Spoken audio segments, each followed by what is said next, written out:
بسم اللہ الرحمن الرحیم اللہم صلی علی محمد وعلی آل محمد وبارک وسلم۔ ناظرین، پروگرام ہے قرآن فورم اور میں ہوں آپ کا میزبان محمد نعمان۔ آج ہماری گفتگو کا موضوع ہے دینی فرائض کا جامع تصور۔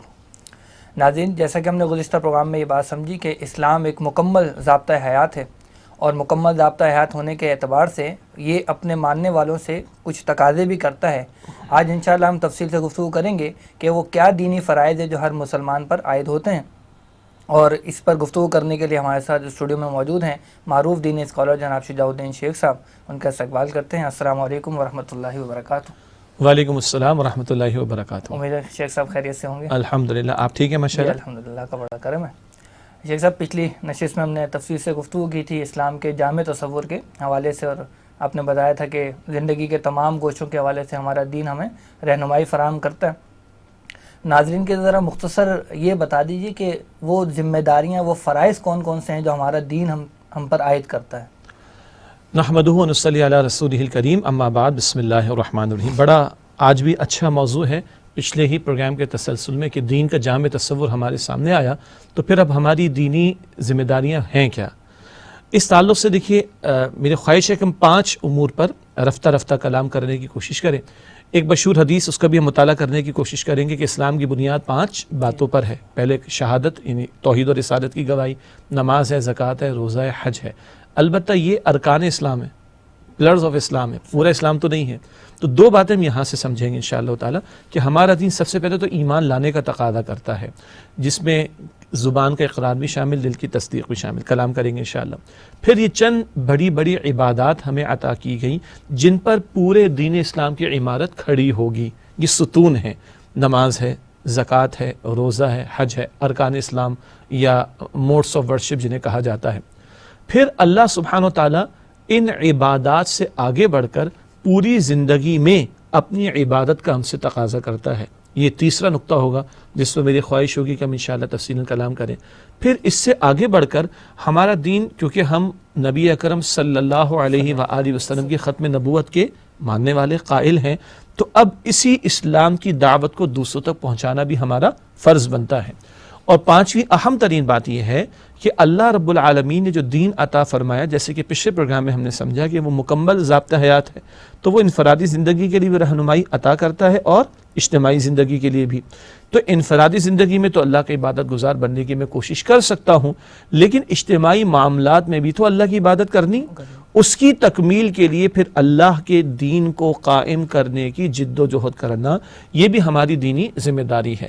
تو یہ 5 باتیں میں نے خلاصے کے طور پر آپ کے سامنے رکھنا چاہیے۔ ایمان کا تقاضا، کلمہ جسے کہہ لیں، اور پھر اس کے تقاضے اور عبادات، پھر پوری زندگی میں اللہ کی عبادت، پھر اللہ کی عبادت کی دعوت، اور پھر اللہ کے دین کو قائم کرنے کی جد و جہد کرنا، تاکہ انفرادی معاملات زندگی کے ساتھ ساتھ اجتماعی جو گوشے ہیں زندگی کے، ان میں بھی اللہ کی عبادت کامل طور پر ہو سکے۔ ٹھیک ہے۔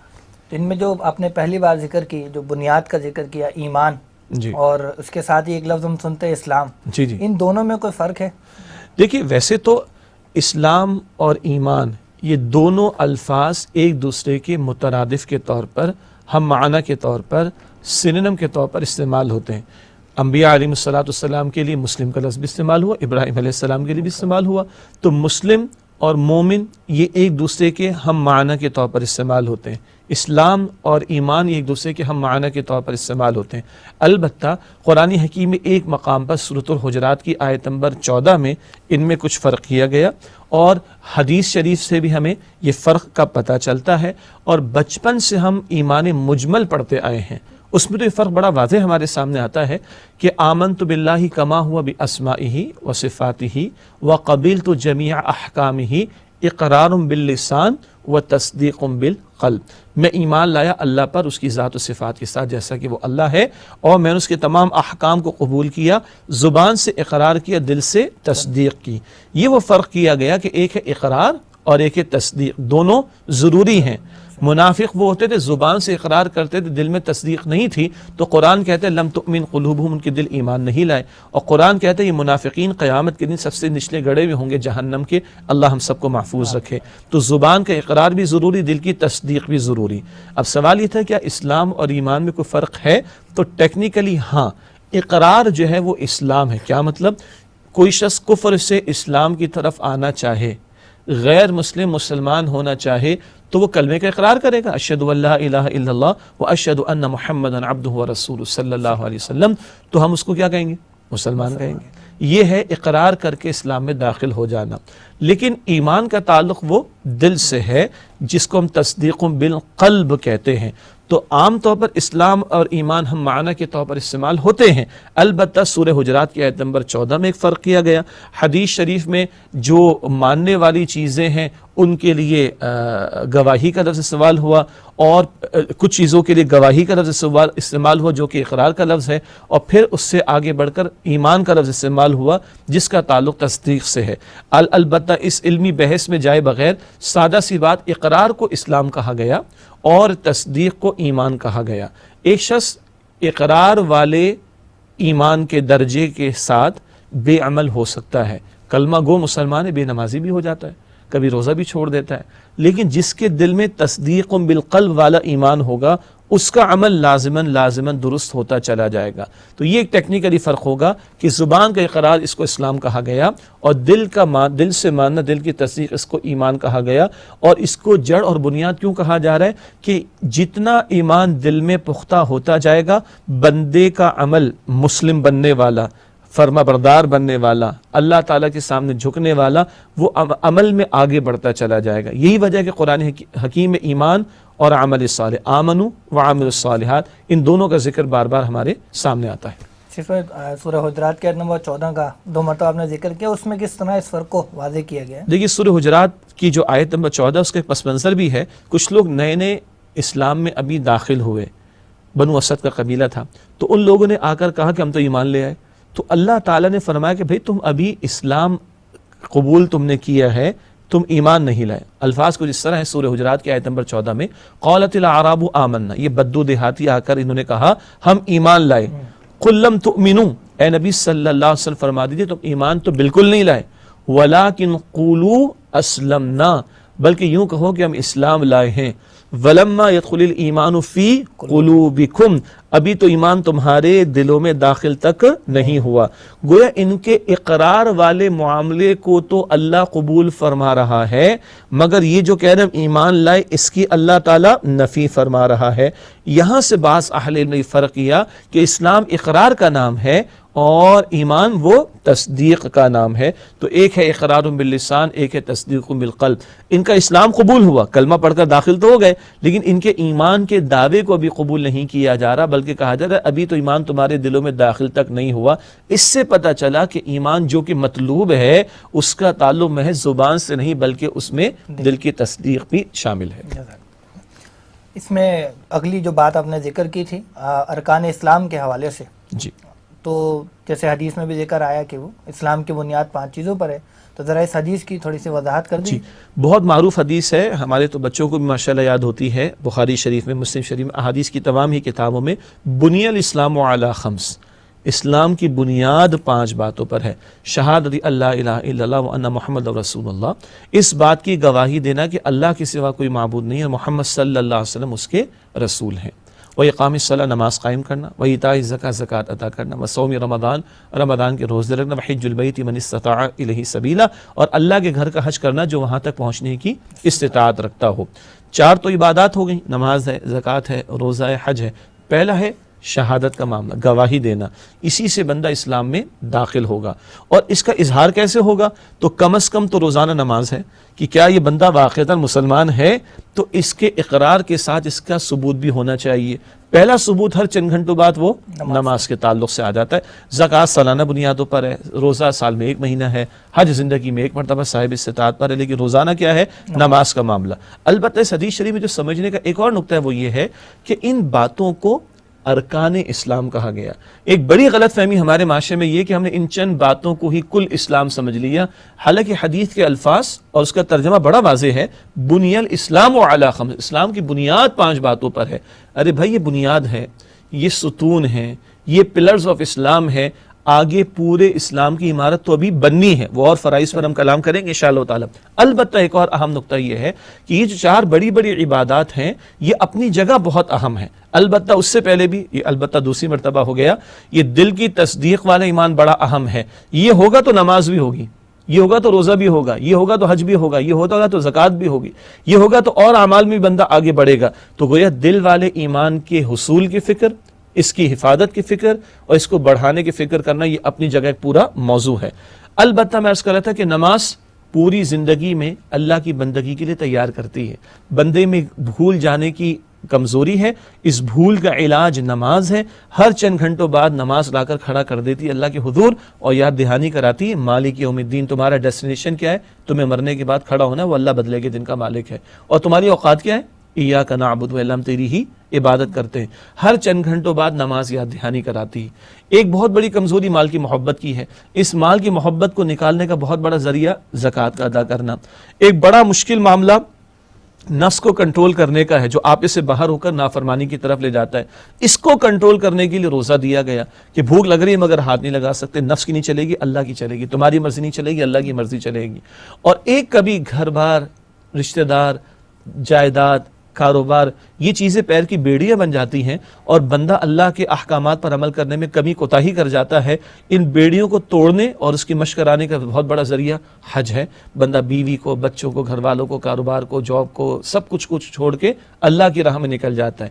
یوں ان عبادات کے بہت سارے فوائد ہیں۔ ایک بہت بڑا فائدہ کیا ہے کہ 24 گھنٹے جو اللہ کی عبادت اور بندگی کرنی ہے، اس میں جو کمزوریاں ہیں، بھول جانے کی بیماری ہے کمزوری، اسی طرح مال کی محبت کی کمزوری، نفس کا آڑے آ جانا یہ کمزوری، باقی علائق دنیاوی رشتوں کا، مال و دولت کا آڑے آ جانا یہ کمزوری، ان کمزوریوں کو دور کرنا، ان پر قابو پانا، یہ بہت بڑا مقصد یا مقاصد ہیں ان بڑی بڑی عبادات کے۔ یہ عبادات مضبوط ہوں گی، ظاہر بات ہے پلر مضبوط ہوگا تو آگے عمارت بھی مضبوط ہوگی۔ تو ان کا ذکر پہلے آ رہا ہے کہ اسلام کی بنیاد 5 باتوں پر ہے، اور ان 5 باتوں میں کلمہ، نماز، زکوٰۃ، روزہ اور حج شامل ہو گئے۔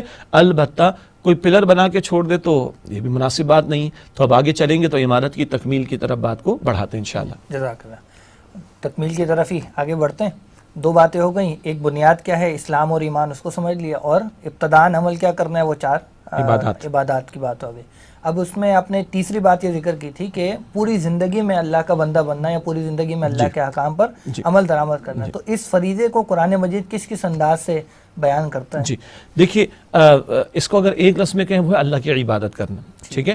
ہمارے استاد ڈاکٹر سعد احمد صاحب رحمۃ اللہ علیہ ان کی مغفرت فرمائے، وہ ایک 6 منزلہ عمارت یعنی 3 فلورز والی ایک بلڈنگ کا نقشہ ہمارے سامنے رکھتے تھے، جس کی بالکل پلنتھ میں، بنیاد میں تو ایمان ہے، کیونکہ سارے اعمال کا انحصار ایمان کے اوپر ہے۔ سرفیس پہ جو یعنی جہاں پلر شروع ہوں گے وہاں پہ وہ کہتے ہیں جہاں کلمہ موجود ہے، اقرار نظر آئے گا، اندر کی تصدیق نظر تو نہیں آئے گی، اس کا اظہار تو ہوگا آگے عمل سے۔ پھر وہ کہتے ہیں دیکھو یہ 4 ستون ہے، نماز، زکوٰۃ، روزہ۔ اب اس کے اوپر ایک فلور بنے گا، دوسرا فلور بنے گا، تیسرا فلور بنے گا، تو یہ اسلام کی عمارت پوری ہوگی۔ تو ہم نے بنیاد کی بات بھی کر لی، ہم نے ستونوں کی بات بھی کر لی، اب آئیے پہلے فلور کی طرف، وہ ہے ایک لفظ میں عبادت۔ قرآن حکیم کبھی کہتا ہے سورہ ذاریات کی آیت نمبر 56 میں وما خلقت الجن والانس الا لیعبدون، اللہ تعالیٰ فرماتا ہے میں نے تمام جنات اور انسانوں کو صرف اپنی عبادت کے لیے پیدا کیا۔ اس کے لیے بہت ساری اصطلاحات قرآن نے استعمال کی، کبھی قرآن اطاعت کا لفظ استعمال کرتا ہے، حکم کی پاسداری کرنا، کبھی قرآن لفظ اسلام استعمال کرتا ہے، جھک جانا، کبھی قرآن لفظ تقوی استعمال کرتا ہے، بچنا، مراد اللہ تعالیٰ کی نافرمانی سے بچنا۔ تو کبھی عبادت کا لفظ، کبھی اطاعت کا لفظ، کبھی اسلام کا لفظ اور کبھی تقوی کا لفظ۔ ایک پھول کا مضمون ہو تو 100 رنگ سے باندھو۔ مختلف پیرایوں میں یہ بات بیان کی گئی کہ دیکھو اللہ تمہارا معبود ہے اور وہ 24 گھنٹے کا معبود ہے، تو ہمیں جو بندہ بننا ہے وہ بھی 24 گھنٹے کا۔ یہ جو آج ہمارا تصور ہے نا کہ جمعے کی 2 رکعت کی تیاری بڑی اچھی کی، بعض لوگ تو کودتے ہوئے آتے ہیں، بھاگتے ہوئے، عربی خطبے کے ٹائم پر 2 رکعت کا سلام پھیرے چلے گئے۔ بعض کہتے نہیں بھائی تھوڑا پہلے جانا چاہیے، اور نماز کے بعد بھی وقت لگاتے ہیں، اس کے بعد 1 ہفتے کے لیے غائب ہو جاتے ہیں۔ تو یہ جو ہمارا تصور ہے نا، یہ بگڑا ہوا تصور، یہ مسخ شدہ تصور ہے۔ دیکھیے اللہ معبود ہے 24 گھنٹے، تو اس کی عبادت کا تقاضا بھی 24 گھنٹے کا ہے۔ ایک انداز سے ہم نے پچھلے پروگرام میں سمجھا تھا ادخلوا فی السلم کافہ، اسلام میں پورے کے پورے داخل ہو جاؤ۔ تو اب 24 گھنٹے مجھے مسلم بننا ہے، کیا مطلب؟ ایک نماز مصلی پر جب ختم ہوئی تو اگلی نماز مصلی کے بعد شروع ہو جائے گی، کیا مطلب؟ مصلی پر میں نے اللہ کو بڑا مانا، تو بھائی گھر میں بھی اللہ بڑا، کاروبار میں بھی اللہ بڑا، خوشی کے موقع پر بھی اللہ بڑا، غمی کے موقع پر بھی اللہ بڑا۔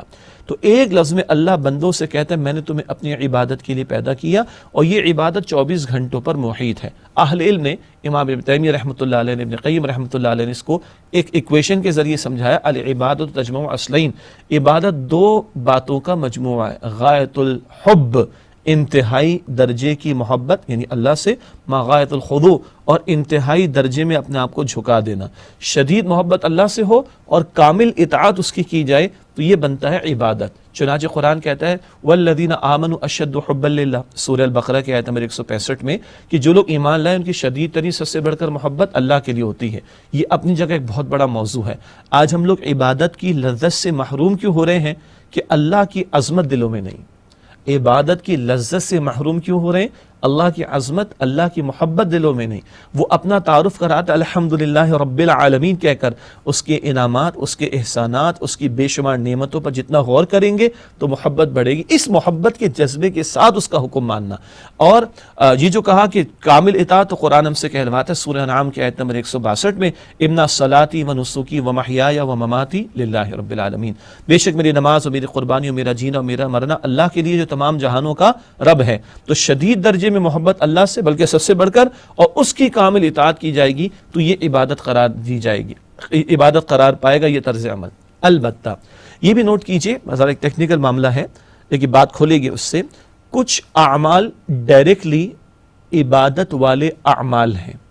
بندہ نماز میں کھڑا ہے، عبادت، سب کہیں گے عبادت کر رہا ہے۔ بندہ اللہ کے گھر کا طواف کرے، سب کہیں گے عبادت کر رہا ہے۔ بندہ جانور پر چھری پھیرا، اللہ کا نام لے کے ذبح کر رہا ہے، اللہ کی رضا کے لیے عبادت کر رہا ہے۔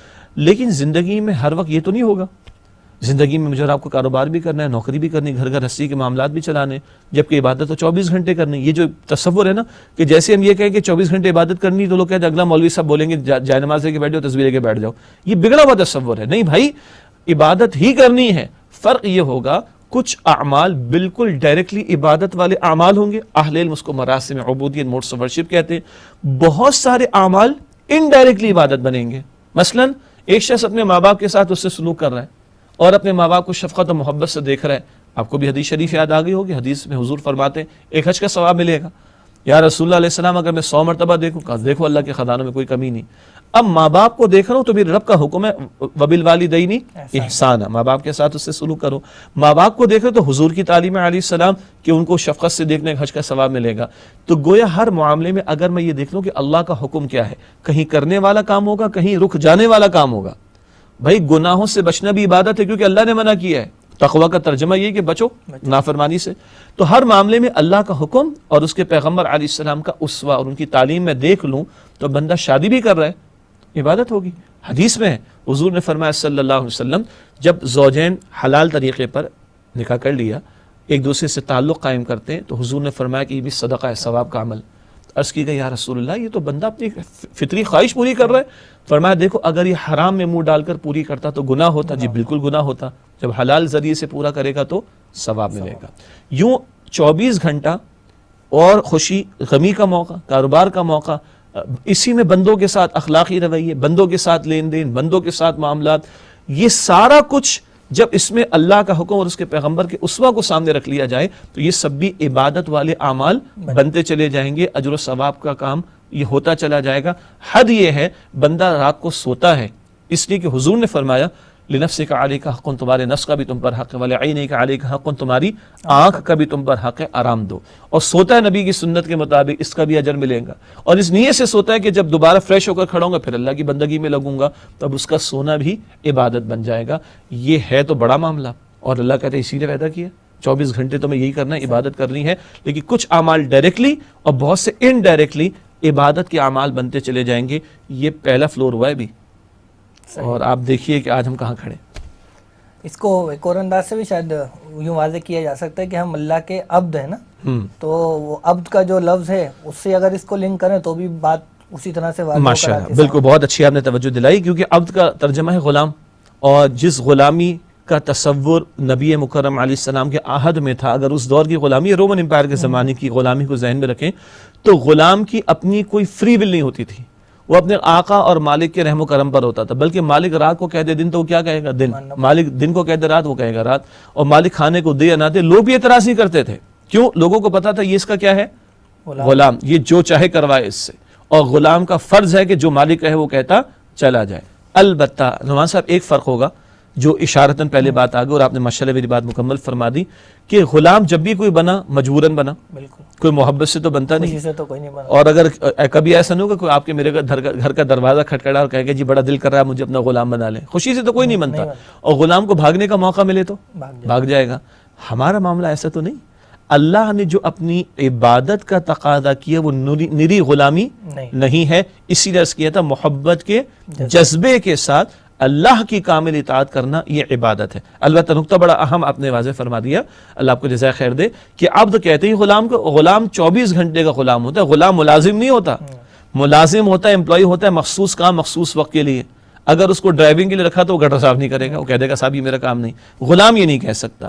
تو غلام 24 گھنٹے کا غلام، تو ہم اللہ کے عبد ہیں، وہ ہمارا معبود ہے، تو اس کی عبادت بھی 24 گھنٹے، البتہ اس فرق کے ساتھ کہ غلام مجبوراً غلام ہوتا ہے، ہمیں اللہ کی شدید محبت کے جذبے کے ساتھ اس کی کامل اطاعت کرنے کی کوشش کرنی ہے۔ جزاک اللہ۔ شیخ صاحب اب دو طرح کے طرز عمل ہیں جو لوگوں کے سامنے آتے ہیں، کچھ لوگوں کا طرز عمل یہ ہوتا ہے کہ وہ مانتے تو ہیں کہ ٹھیک ہے بھائی ہمیں پوری زندگی گزارنی اللہ کے حکم کے مطابق، لیکن عملاً وہ یہ کر رہے ہوتے ہیں کہ جو میٹھا میٹھا ہوتا ہے اس کو تو لے رہے ہوتے ہیں، یعنی آسان حکم ہوتا ہے اس کو تو بڑی خوش دلی کے ساتھ، جیسے جمعے کی نماز کا آپ نے ذکر کیا، لیکن جہاں کہیں لگتا ہے انہیں کہ تھوڑی سی مشقت آ رہی ہے وہاں وہ پسپائی اختیار کرتے۔ تو اس طرز عمل کے حوالے سے کیا ہمارا دین کہتا ہے؟ دیکھیے اس کے دو پہلو ہیں۔ پہلی بات تو یہ ہے کہ جیسا آپ نے فرمایا کچھ آسان لگا میٹھا لگا، سوال یہ ہے کہ میں اللہ کی مان رہا ہوں یا اپنی نفس کی خواہش کی پیروی کر رہا ہوں، ہے تو سخت بات ہی۔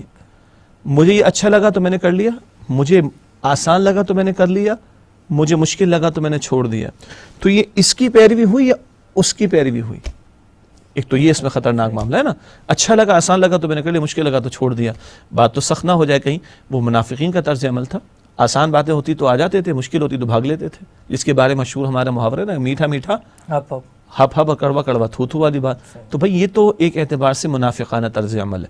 ہاں ایک مسلمان کوشش کرتا ہے، خطا کر بیٹھتا ہے اور اعتراف بھی کرتا ہے اور توبہ کرتا ہے اور اصلاح کی کوشش کرتا ہے، وہ ایک الگ بات ہے، لیکن یہ بندہ طے کیے بیٹھا ہے بھائی وارب آئے گا تو میں کروں گا، آسان لگے گا تو میں کروں گا، مشکل لگے گا تو میں چھوڑ دوں گا، یہ منافقانہ طرز عمل والا معاملہ ہے، اس سے اپنے آپ کو ہم نے بچانا ہے۔ دوسرا قرآن حکیم کی ایک آیت ہے، اللہ تعالیٰ نے سورہ البقرہ کی آیت نمبر 85 میں فرمایا، پچھلے پروگرام میں بھی اس کا حوالہ دیا گیا، افتؤمنون ببعض الکتاب وتکفرون ببعض، تم کتاب کا ایک حصہ مانتے ہو ایک حصہ نہیں مانتے۔ پس منظر میں یہود کا طرز عمل ہے، رہنمائی ہمارے لیے بھی، تم کچھ احکام کو مانتے ہو عمل کرتے ہو اور کچھ احکام پر عمل نہیں کرتے۔ اچھا یہود نے تورات کے کسی حکم کا انکار نہیں کیا تھا، بلکہ وہ نافرمانیاں کرتے تھے احکام کی، یعنی کبھی کسی یہود نے یہ نہیں کہا کہ ہم تورات کو نہیں مانتے، ہم تورات کے فلاں حکم کو نہیں مانتے، نہیں، عملاً اس کی خلاف ورزی۔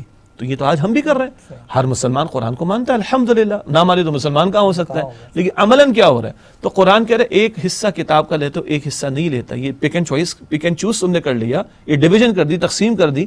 فرمایا فما جزاء من يفعل ذلك منكم الا خزي في الحیاة الدنیا، تم میں سے جو تقسیم کر دے دین اور اللہ کے احکام میں، اس کی سزا اس کے سوا کیا ہے کہ دنیا میں ذلت اور رسوائی ہو، ویوم القیامت یردون الی اشد العذاب، اور قیامت کے دن ایسے لوگوں کو شدید عذاب میں گرفتار کیا جائے۔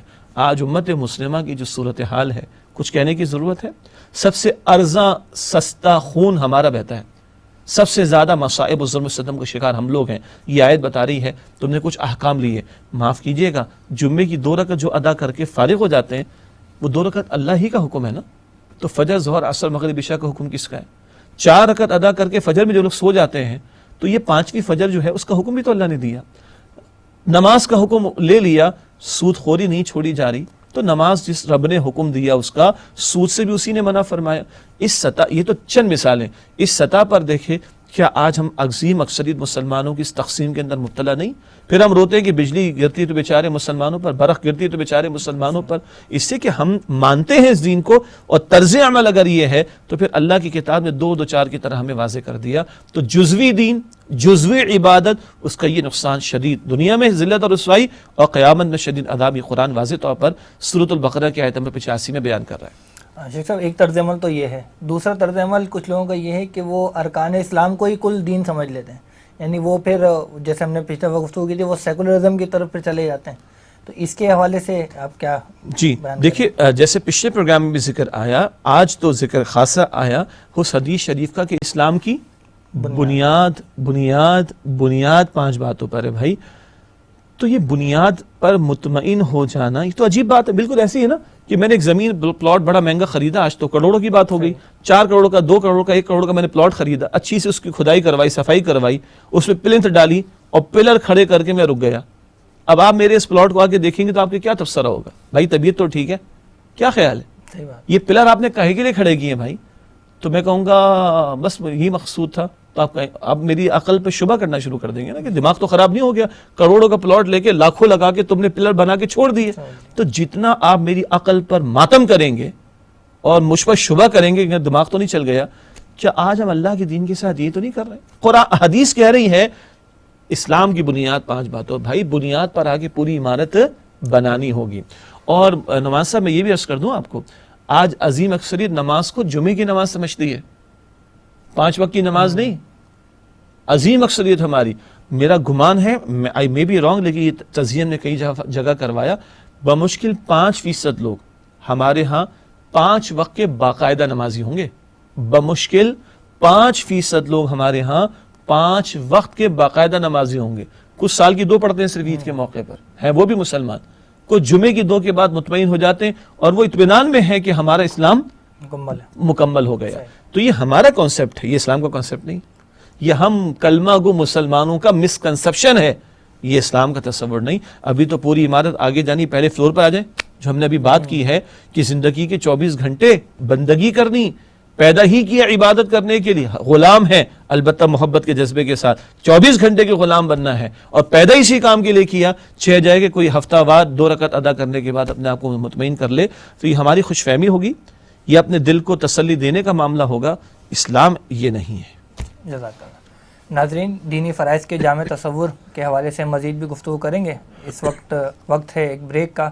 وقفے کے بعد دوبارہ حاضر خدمت ہوتے ہیں. السلام علیکم ورحمۃ اللہ وبرکاتہ. السلام علیکم ورحمۃ اللہ وبرکاتہ. ایک مرتبہ پھر پروگرام قرآن فورم میں آپ کو خوش آمدید کہتے ہیں. گفتگو ہماری چل رہی تھی دینی فرائض کے جامع تصور کے حوالے سے. بات کو آگے بڑھاتے ہیں. شیخ صاحب، ہم نے اب تک گفتگو کی ہے ایک شخص جو ہے وہ ذاتی زندگی میں تمام گوشوں میں اللہ کی بندگی کرے، یہ پہلا فلور جو ہے وہ بنتا ہے. کیا اس شخص کے لیے صرف اتنا کر لینا کافی ہے کہ بس میں اپنی ذاتی زندگی میں جو ہے وہ 100% ایک نیک بن جاؤں، خلوص نیت کے ساتھ اپنی ذاتی زندگی میں نیک بنا رہوں، یا اس سے آگے بھی بڑھ کر میرا دین مجھ سے کوئی تقاضا کرتا ہے؟ بہت اچھا سوال ہے اور عملی سوال ہے. ایک جملہ جو آپ نے بیان فرمایا نا، بڑے خلوص کے ساتھ وہ یہ سمجھتا ہے. یہ اس نقطے کو بھی سمجھ لینے کی ضرورت ہے کہ دیکھیے، اخلاص نیت تو شرط لازم ہے، خلوص کے بغیر تو کوئی عمل قبول ہے ہی نہیں. مگر پورے خلوص کے ساتھ صحیح علم ہونا بھی ضروری ہے کہ مجھے اخلاص کے ساتھ کرنا کیا ہے، اور پورے خلوص کے ساتھ صحیح طریقہ کار بھی پتہ ہونا چاہیے کہ جو کچھ مجھے کرنا ہے وہ کیسے کرنا ہے. تو اخلاص بھی ضروری، صحیح علم ہونا بھی ضروری کہ کیا کرنا ہے، اور صحیح طریقہ بھی ضروری ہے معلوم ہو کہ کس طرح کرنا ہے. تو جہاں تک ایک ایسے شخص کا تعلق ہے کہ اگر وہ اس سطح پر بھی انفرادی معمولات زندگی 24 گھنٹے والے، جو کہ بہت بڑا معاملہ ہے، اس میں سمجھتا ہے کہ میں اخلاص نیت کے ساتھ پورا عمل کر رہا ہوں، تو کیا یہ اس کے لیے کافی ہے؟ بالکل کافی نہیں. اس کا جواب 2 انداز سے ہے. ایک اخلاق، مروت، شرافت، دیانت اور عقلی تقاضے کے مطابق جواب ہے، اور ایک جواب جو ہے وہ دینی تناظر کے اندر ہے. شرافت، دیانت کا تقاضا یہ ہے کہ ایک بندہ جس بات کو اپنے لیے صحیح سمجھے وہ اس کو دوسروں کو بھی بتائے. دوسروں سے محبت، دوسروں سے ہمدردی کا تقاضا کیا ہے، اور اس کی شرافت کا تقاضا کیا ہے؟ جس بات کو اچھا سمجھے دوسروں کو بھی اس کی دعوت دے. دنیا میں ہم دیکھتے ہیں ایک دکان سے مجھے اچھی چیز ملی ہے تو میں آ کے دوسروں کو بتاتا ہوں. اور اب تو خیر دکان پہ کہا جاتا ہے، اب تو آن لائن ہم لوگ پرچیزنگ کرو تو آپ مجھے فوراً بتا دیں گے، میں آپ کو فوراً بتا دوں گا یار یہ لنک لے لو ذرا، جا کے چیک کر لو، ڈسکاؤنٹ بھی اچھا مل جاتا ہے. جی اسی طریقے پر عقل کا بھی تقاضا ہے. عقل کا تقاضا کیسے؟ بھائی میں نے عبادت کرنی ہے نا پوری، تو کیا میں اکیلا اور آئسولیشن میں زندگی بسر کر رہا ہوں؟ نہیں، میں تو ایک معاشرے کا حصہ ہوں. تو کیا اس معاشرے میں سارے حالات میرے لیے فیوریبل ہیں؟ سازگار ہیں کہ میں گھر سے نکلوں گا تو مجھے میرے ایمان کو کوئی مشکل پیش نہیں آئے گی، میری حیا کو کوئی مشکل پیش نہیں آئے گی، میرے لیے کوئی رکاوٹ نہیں ہوگی، میں بڑے آرام سے دین پر عمل کر لوں گا. ایسا نہیں ہے. میں کسی جزیرے پر آئسولیشن میں تنہائی میں زندگی بسر نہیں کر رہا، تو مجھے اب سازگار ماحول چاہیے. تو یہ میری عقل کا بھی تقاضا ہوگا کہ میں ماحول کو سازگار بناؤں، ہم خیال لوگ فراہم کروں تاکہ میرے لیے وہ عبادت کرنا آسان ہو جائے. دینی پیراڈائم اس کا جواب بہت آسان ہے. دینی تناظر میں پہلا جواب یہ ہے کہ بھائی ہم جہاں اللہ کے بندے ہیں وہاں محمد مصطفیٰ صلی اللہ علیہ وآلہ وسلم کے امتی بھی ہیں. تو ہماری دوہری ذمہ داری بندگی تو کرنی ہی کرنی ہے، اب امتی ہونے کے ناطے بندگی کی دعوت بھی دینی ہے. پہلے انبیاء اور رسول دین کی دعوت پھیلاتے تھے، کام کرتے تھے، تبلیغ کرتے تھے. اب ختم نبوت کے بعد ہم نے یہ کام کرنا ہے. پھر قرآن کہتا ہے سورہ آل عمران آیت نمبر 110 میں کنتم خیر امت اخرجت للناس تأمرون بالمعروف وتنہون عن المنکر، تم بہترین امت ہو جنہیں لوگوں کے لیے برپا کیا گیا، تم نیکی کا حکم دو گے، تم بدی سے روکو گے. تو امتی تو وہی شخص امتی کہلانے کا مستحق ہے جو وہ کام کرے جو امام الانبیاء کر رہے تھے صلی اللہ علیہ وسلم. حجۃ الوداع کا موقع حضور فرما گئے نا فلیبلغ الشاہد الغائب، جو آج تم میں سے یہاں پر موجود ہے جس تک یہ پیغام پہنچ گیا وہ ان لوگوں تک پہنچا دے جو یہاں پر موجود نہیں ہیں. یوں بہت سارے مقامات اور بھی پیش کیے جا سکتے ہیں. اور جیسے پچھلے یعنی بریک سے پہلے ہم نے پہلی منزل کے حوالے سے بہت سارے مقامات قرآن کے یا بہت ساری اصطلاحات قرآن کی آپ کے سامنے رکھیں. اس دوسری منزل، اب اس کو ہم دوسری منزل کہیں گے، اس دوسری منزل کے لیے بھی بہت ساری اصطلاحات ہیں.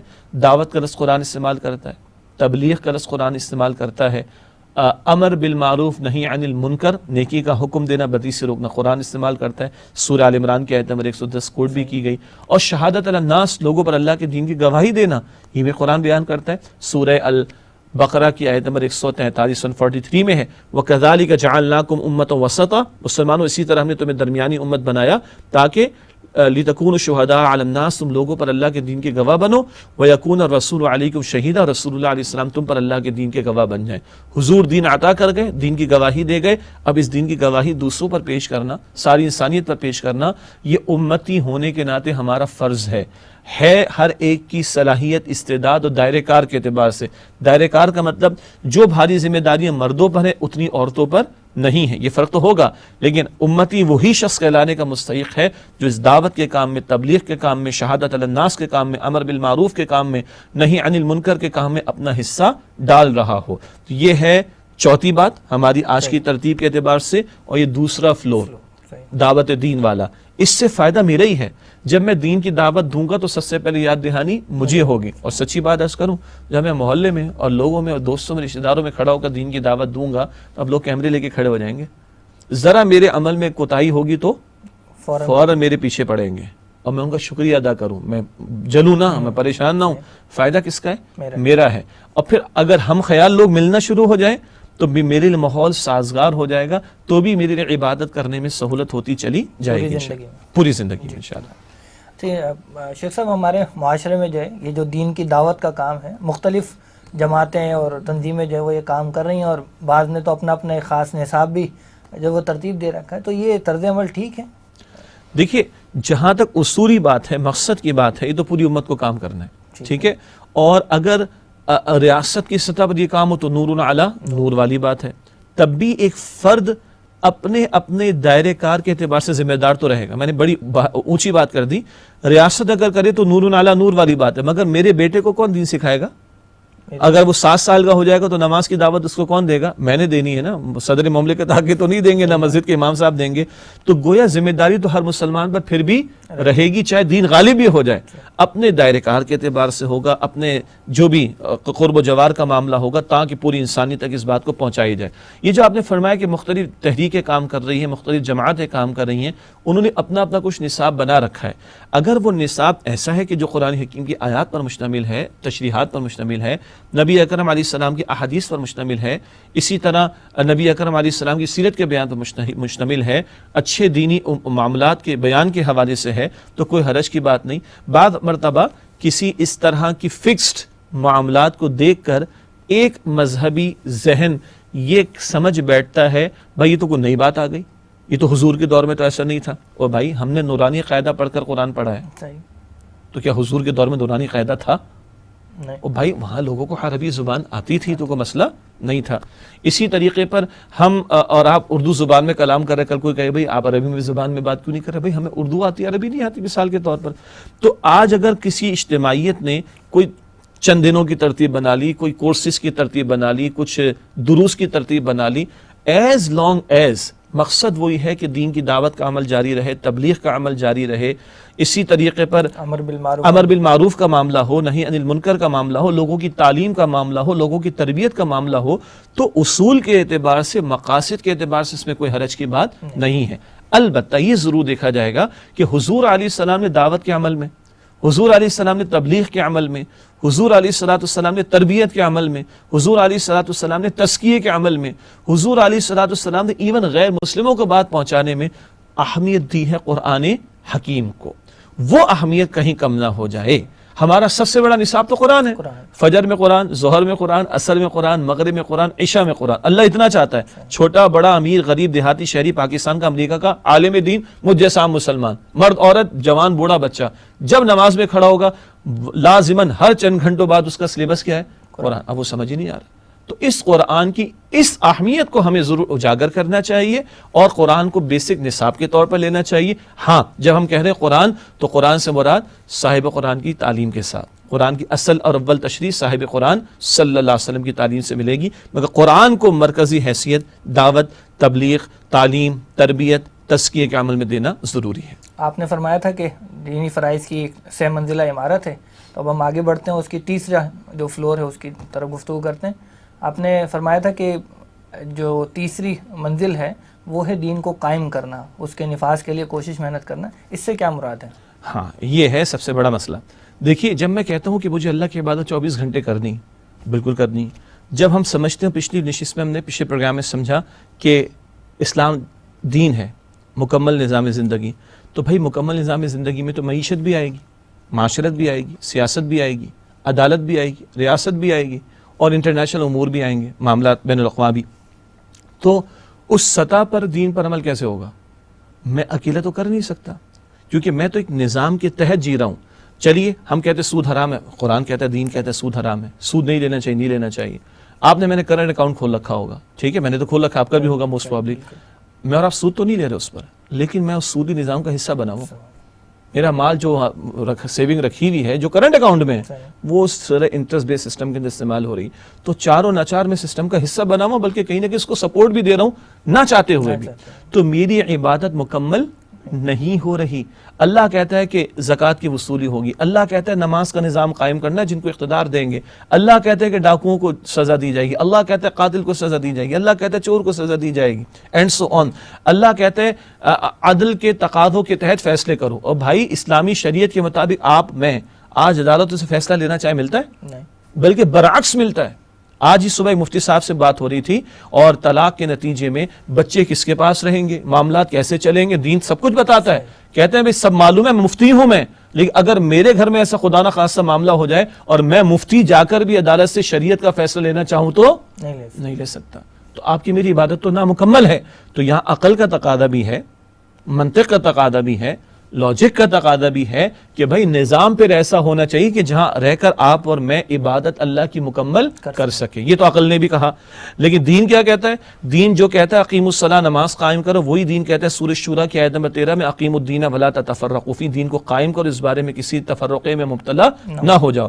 اللہ کی کتاب کہتی ہے سورہ مائدہ کی آیت نمبر 44 میں، 45 میں، 47 میں، من لم يحکم بما انزل اللہ فاولئک هم الکافرون فاولئک هم الظالمون فاولئک هم الفاسقون۔ جو لوگ اللہ کے نازل کردہ کلام کے مطابق فیصلے نہیں کرتے وہی کافر ہیں، وہی ظالم یعنی مشرک ہیں، وہی فاسق یعنی گنہگار اور نافرمان ہیں۔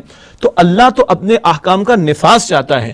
تو پہلی منزل اپنی انفرادی زندگی میں کہا تھا میں نے 24 گھنٹے بندگی کرنا، دوسری منزل اسی کی دعوت دینا تاکہ ہم خیال لوگ ملیں اور یوں کہیے کہ ایک سازگار ماحول میرے لیے بن سکے، اور اب تیسری منزل کیا ہے؟ اللہ کے دین کو قائم کرنے کی جد و جہد کرنا۔ اور اس کو ایک اور دینی تناظر میں سمجھیں تو اللہ کے نبی علیہ السلام کو اسی مقصد کے لیے بھیجا گیا، 3 دفعہ پچھلی پروگرام میں بھی حوالہ دیا گیا، هو الذی ارسل رسولہ بالہدی ودین الحق لیظہرہ علی الدین کلہ، سورہ صف کی آیت نمبر 9 میں بھی ہے کہ اللہ نے اپنے رسول علیہ السلام کو بھیجا، قرآن کریم ان کو عطا کیا، الہدی دین حق دین اسلام عطا کیا، کاہے کے لیے؟